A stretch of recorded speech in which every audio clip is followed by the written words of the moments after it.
सोलापूर जिल्हा परिषदेच्या अध्यक्षपदाची उत्कंठा सध्या अख्ख्या सोलापूरला लागली आहे. कारण पहिल्यांदा सोलापूरमध्ये भाजपने इतिहास घडवलाय आणि पहिल्यांदा जिल्हा परिषदेत भाजपचा अध्यक्ष विराजमान होणार आहे. मग यासाठी कोणकोणती नावं चर्चेत आहेत? सचिन कल्याण शेट्टी यांच्या पत्नी शांभवी कल्याण शेट्टी यांनी अचानक जिल्हा परिषद अध्यक्षपदाच्या शर्यतीतून माघार घेतली. मग आता कोण येथे विराजमान होणार? जयकुमार गोरे यांनी हा इतिहास घडवून आणलाय, ते नेमकी कोणती खेळी करणार? काय घडामोडी सध्या घडतात? असा कोणता इतिहास जिल्ह्यात घडलाय? चला या सगळ्याबद्दल सविस्तर या व्हिडिओच्या माध्यमातून बोलूयात. नमस्कार, मी संजना कट्टुकट मध्ये आपलं स्वागत. सोलापूरचे पालकमंत्री असणारे जयकुमार गोरे यांनी सोलापूर जिल्हा परिषद प्रचाराची धुरा स्वतःच्या खांद्यावर घेतली होती. जवळपास 30 ते 35 सभा त्यांनी या जिल्हा परिषदेच्या निवडणुकीसाठी घेतल्या होत्या. म्हणजे अजित पवार यांच्या निधनानंतर जरी भारतीय जनता पक्षानं प्रचाराचा किंवा सभा घ्यायचा नाही, फार मोठा कार्यक्रम करायचा नाही असं ठरवलं असलं तरी शेवटचे 2 दिवस वगळले तर पालकमंत्री स्वतः प्रत्येक जिल्ह्यात वेगवेगळ्या ठिकाणी सभा घेताना दिसले. अशी भीतीही कुठंतरी होती की राष्ट्रवादीमध्ये अजित पवार यांच्या जाण्यानं कोणतं तरी सहानुभूती मिळून सगळी मतं तिकडे फिरणार तर नाहीत ना. पण असं काहीही झालं नाही. मग या सगळ्या सभांचा, या सगळ्या प्रयत्नांचा परिणाम असा झाला की सोलापूर जिल्ह्यात थेट इतिहास घडला. कारण महापालिकेनंतर ज्या प्रकारे नियोजनबद्ध रणनीती जयकुमार गोरे यांनी आखली, त्यामुळे जिल्हा परिषदेत देखील भाजप सत्तेत आली, तेही एक हाती वर्चस्व घेऊन.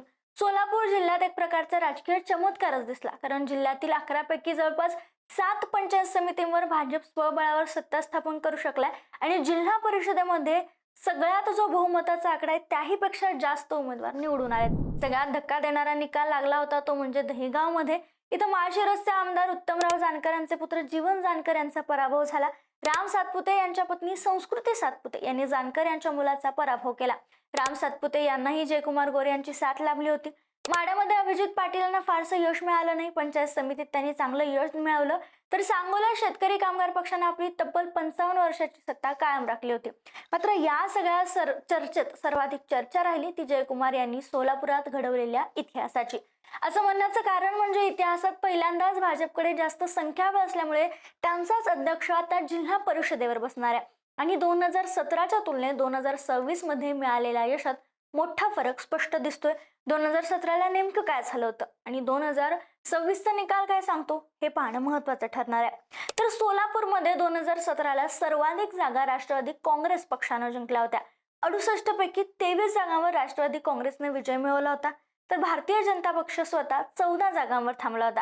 भारतीय राष्ट्रीय काँग्रेस 7, शिवसेनेला 5 आणि इतरांना 19 जागांवर समाधान मानावं लागलं होतं. आता 2017ची ही परिस्थिती पाहिल्यानंतर 2026ला निकाल कसा आला हे समजून घेऊयात. 2017 नंतर 2026चे चित्र पूर्णपणे बदलले. यावेळी भाजप तब्बल 38 जागांवर आपले उमेदवार विजयी करू शकली आहे आणि इतिहास घडलाय. कारण आता भाजपची एक हाती सत्ता जिल्हा परिषदेवर असणार आहे. कारण बहुमताचा आकडा भाजपनं पार केलाय. राष्ट्रवादी अजित पवार 11, राष्ट्रवादी शरद पवार 5, शिवसेना 8, शेकाप 3, करमाळा स्थानिक आघाडी 2 आणि तीर्थक्षेत्र विकास आघाडी 1 असे विजय मिळवलेल्या उमेदवारांच्या पक्षांचे हे उमेदवार आहेत. खरं तर हे सगळं झाल्यानंतर म्हणजे जिल्हा परिषदेचा निकाल आल्यानंतर अध्यक्ष कोण होणार याची चर्चा सुरू झाली. तसेच आमदार सचिन कल्याण शेट्टी यांच्या पत्नी शांभवी कल्याण शेट्टी या देखील अक्कलकोट तालुक्यातील चपळगाव जिल्हा परिषद गटातून विजयी झाल्या. तर चपळगाव पंचगणातून त्यांचे बंधू सागर कल्याण शेट्टी हे देखील विजयी झाले. आता प्रश्न असा की भाजपची सत्ता तर आली आहे, मात्र जिल्हा परिषदेवर अध्यक्ष कोणता बसवायचा? सगळ्यात जास्त संख्या मिळून भाजपने एकतर्फी इतिहास घडवला आणि जिल्हा परिषदेवर आपला अध्यक्ष बसवला जाईल हे दाखवून दिलं. मात्र आता अध्यक्ष कोणाचा यावर चर्चा सुरू झाली. त्यामध्ये सगळ्यात आघाडीवर आमदार सचिन कल्याण शेट्टी यांच्या पत्नी शांभवी कल्याण शेट्टी यांचं नाव होतं. कारण सोलापूर जिल्हा परिषद अध्यक्षपद हे ओबीसी प्रवर्गातून निघाल्यामुळे तिथं ओबीसी अध्यक्ष बसवणं गरजेचं आहे. मात्र झालं असं की शांभवी कल्याण शेट्टी यांनी आपल्या जिल्हा परिषद अध्यक्ष होण्याची इच्छा नाही असं स्पष्ट केले. त्या म्हणाल्या, मी पहिल्यांदाच जिल्हा परिषदेत निवडून आली. पूर्ण कामाचा अनुभव घेतल्याशिवाय मोठ्या पदावर जाण्याची इच्छा नाही. जिल्हा परिषद अध्यक्ष पदाला न्याय देता आला पाहिजे, त्यामुळे मला आता जिल्हा परिषद अध्यक्ष होण्याची इच्छा नाही. म्हणूनच आता जिल्हा परिषदेवर कोण जाणार, अध्यक्ष कोण बसणार याची चर्चा रंगली. आता बघा, भाजपनं 38 जागा जिंकल्यात. या 38 जागांपैकी 15 सदस्य हे ओबीसी प्रवर्गातले आहेत. सोलापूर जिल्हा परिषदात निवडून आलेल्या भाजपच्या 38 सदस्यांपैकी 15 ओबीसी सदस्य कोण आहेत? तर बालाजी नरुटे पोखरापूर येथून निवडून आलेत. माधवी गोरे उपळे बुद्रुकमधून, अमृता वाघे टेंभुर्णीमधून, उपळाई ठोंगेमधून दीपक वैद्य, उपळे दुमालामधून भारती दराडे, संत दामाजीनगरमधून रमेश भांजे, तर श्रुती बोरगुंडे कुंभारी व रामप्पा चिवडशेट्टी हे देखील कुंभारीमधून. चैताली मुळे हे नानज येथे सदस्य आहेत आणि हे सगळे ओबीसी प्रवर्गातून विजयी झालेत. याशिवाय शांभवी कल्याण शेट्टी चपळगाव, विमल खताळ कामती बुद्रुक, प्रदीप खांडेकर भोसे, संगीता दुंदाळ फुलजंती, वंदना कावळे मोडनिंब आणि चेतन सिंह केदार चोपडी इथून निवडून आलेत. आता या नूतन सदस्यांकडे ही ओबीसी प्रमाणपत्र असल्याचं बोललं जाते आणि यापैकी एकाला जिल्हा परिषदेच्या अध्यक्षपदाची संधी मिळणार आहे हे निश्चित आहे. यात शांभवी कल्याण शेट्टींनी माघार घेतली आहे. यानंतर आमदारांमध्ये कुठेतरी स्पर्धा लागल्याचे चित्र देखील पाहायला मिळते. बार्शीचे आमदार राजेंद्र राऊत यांचे कट्टर समर्थक भारती दराडे जे उपळे दुमालामधून निवडून आलेत व दीपक वैद्य जे उपळे ठोंगे येथून निवडून आलेत. तर माजी आमदार बबनराव शिंदे, संजय मामा शिंदे यांचे कट्टर समर्थक शिवाजी कांबळे यांच्या पत्नी वंदना कांबळे, दक्षिण सोलापुरातील आमदार सुभाष देशमुख व आमदार सचिन कल्याण शेट्टी यांच्या जवळचे रामप्पा चिवडशेट्टी जे वळसंगमधून आहेत, तर मोहोळचे माजी आमदार राजन पाटील यांचे कट्टर समर्थक विमल खताळ कामती बुद्रुक यांची नावं अध्यक्षपदासाठी आघाडीवर आहेत.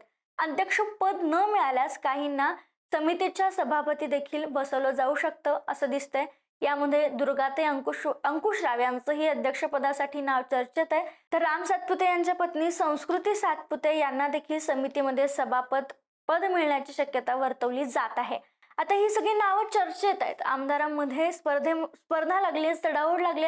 मात्र कोण आता या ठिकाणी अर्थात अध्यक्षपदी बसणार याचा विचार आणि याची चर्चा किंवा याचा जो अंतिम निर्णय आहे तो जयकुमार गोरे हेच घेणार आहेत. जयकुमार गोरेंनी भाजपमधल्या महत्वाच्या नेत्यांशी चर्चा करून हे नाव ठरवलं जाईल अशी प्रतिक्रिया दिली आहे. त्यामुळे आता सोलापूरमध्ये नेमका अध्यक्ष कोणाचा बसतोय, कोणत्या गटाचा बसतोय, कोणत्या आमदारांच्या जवळचा कार्यकर्ता बसतोय हे पाहणं महत्वाचं आहे. दरम्यान तुम्हाला काय वाटतं, कोण होईल सोलापूरचा अध्यक्ष? आम्हाला कमेंटमध्ये कळवायला विसरू नका.